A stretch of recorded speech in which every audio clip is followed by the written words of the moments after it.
कहा जाता है दुनिया में कुछ जंगल ऐसे भी हैं जहां इंसान नहीं रहस्य राज करते हैं, जहां जाने की हिम्मत बड़े बड़े शिकारी भी नहीं करते। चारों ओर काले पहाड़, बीच में गहरी झील और उनके बीच इतना घना जंगल कि सूरज की रोशनी भी जमीन तक आने से डरती थी। उसी जंगल के अंदर रहता था एक छोटा सा आदिवासी कबीला, सदियों से दुनिया से छुपकर। हर सुबह कबीले के जवान जंगल के खुले मैदान में इकट्ठा होते हैं। वे अपने पारंपरिक धनुष के साथ अभ्यास करते हैं। उनका निशाना इतना सटीक था कि दूर खड़ा छोटा सा पत्ता भी बच नहीं पाता। लेकिन इस कबीले की असली ताकत सिर्फ उनका कौशल नहीं था।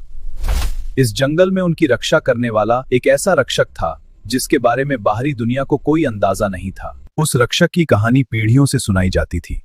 कहा जाता था जब भी इस कबीले पर कोई बड़ा खतरा आता तो पहाड़ों के पीछे से एक विशाल परछाई उनकी रक्षा के लिए निकलती है। जंगल के सबसे ऊंचे पहाड़ के पीछे एक अंधेरी और रहस्यमयी गुफा थी, और वही गुफा उस रहस्यमयी रक्षक का घर थी।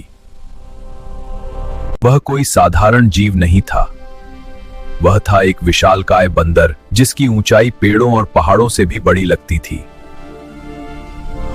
उसका आकार इतना विशाल था कि अगर कोई इंसान उसकी हथेली पर खड़ा हो जाए तो वह बिल्कुल चींटी जैसा दिखाई दे। आदिवासी उसे जंगल का देवता मानते थे। उनका विश्वास था जब तक वह रक्षक इस जंगल में है, कोई भी दुश्मन इस कबीले को नुकसान नहीं पहुंचा सकता। महान रक्षक हम आपके साथ खड़े हैं। तभी तुरंत आसमान दली और बादलों के बीच से कई हेलीकॉप्टर जंगल की ओर आते दिखाई दिए। रहस्यमय जंगल में छिपे दुर्लभ फूल की तलाश जारी रखो।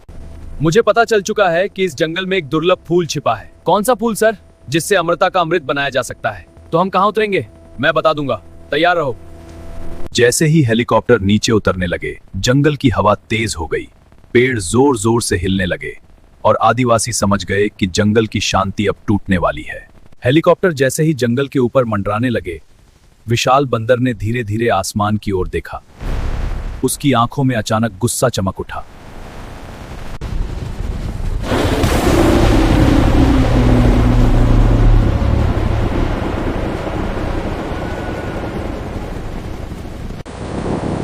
खबर आ गए, वो नीचे है। वो इतना बड़ा है। क्योंकि नीचे खड़ा वह जीव किसी पहाड़ से भी ज्यादा विशाल दिखाई दे रहा था। ऊपर ले चलो। विशाल बंदर अचानक आगे बढ़ा। उसके भारी कदमों से जमीन हिलने लगी और पेड़ जोर जोर से कांपने लगे।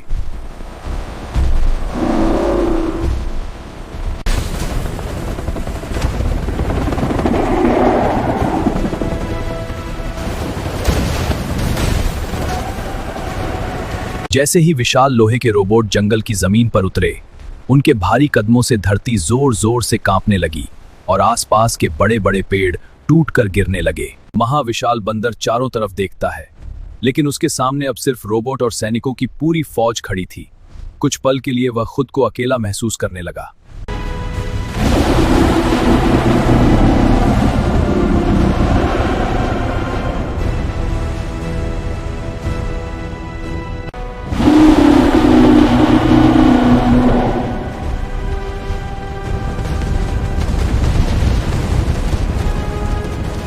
पहाड़ों में दरारें पड़ने लगी और बड़ी बड़ी चट्टानें टूटकर नीचे गिरने लगी। अगले ही पल पहाड़ों के पीछे से उस बंदर से भी कई गुना बड़े विशालकाय बंदर बाहर आने लगे। वे इतने विशाल थे कि उनके सामने हेलीकॉप्टर, रोबोट और इंसान छोटे खिलौनों जैसे दिखाई दे रहे थे। दर्जनों विशाल बंदर पहाड़ों और नदियों को पार करते हुए तेजी से जंगल की तरफ दौड़ने लगे। कुछ ही पलों में वे विशाल बंदर उस अकेले बंदर के चारों तरफ खड़े हो गए। अब जंगल में दो सेनाएं आमने सामने थीं। एक तरफ इंसानों की रोबोट सेना, दूसरी तरफ विशाल बंदरों की फौज।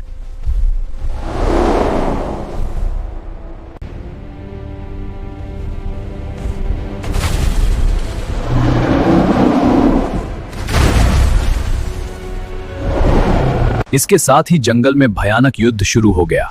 रोबोट और विशाल बंदर एक दूसरे से भिड़ गए।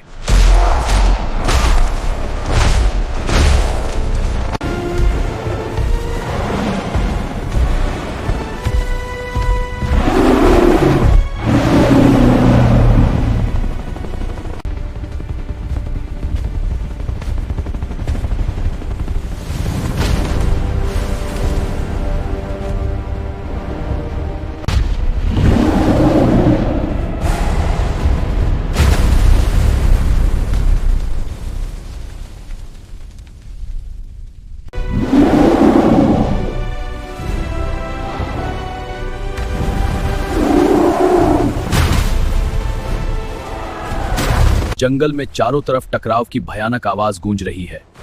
रोबोट और विशाल बंदर आमने सामने भिड़ चुके हैं।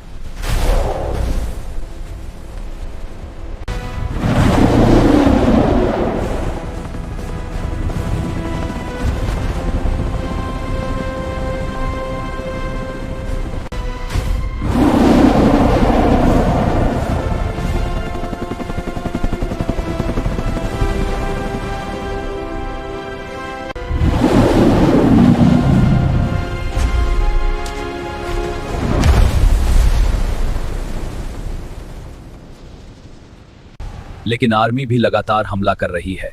चारों तरफ मशीनों और धमाकों की आवाज गूंज रही है।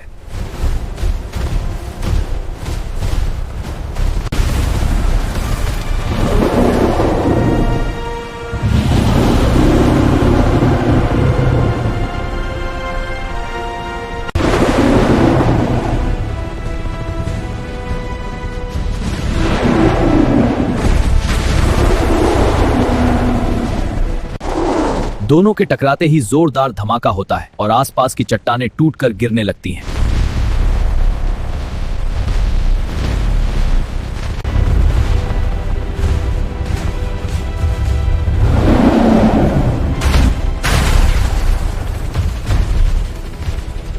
अब पूरा जंगल युद्ध की आवाज से गूंज रहा है और विशाल बंदरों की सेना तेजी से आगे बढ़ रही है।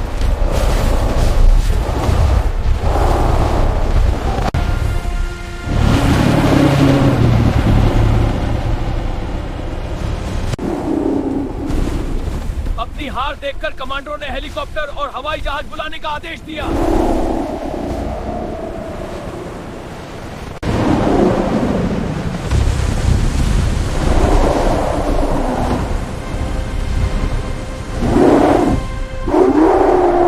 आसमान से गिरती आग ने पूरे जंगल को जला दिया। पेड़ गिरने लगे, धुआं फैल गया और जानवरों के घर राख बनते चले गए।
इंसानों को अब अपनी गलती समझ आने लगी।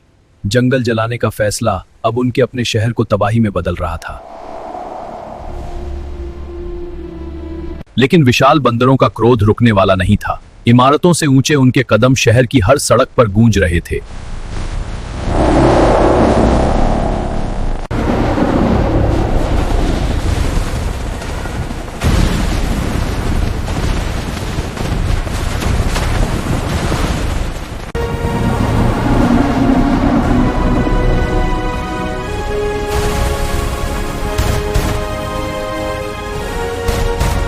शहर के आसमान में हेलीकॉप्टर गूंज रहे थे, लेकिन इमारतों से कई गुना ऊंचे विशाल बंदर सड़कों पर खड़े इंसानों को चुनौती दे रहे थे।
अगर विशाल बंदर को नहीं रोका तो रिएक्टर को तबाह कर देगा और पूरी दुनिया के लिए खतरा पैदा हो सकता है। अलार्म, रिएक्टर अनस्टेबल हो रहा है। कोर टेम्परेचर क्रिटिकल लेवल तक पहुंच गया। इमरजेंसी शटडाउन शुरू करो।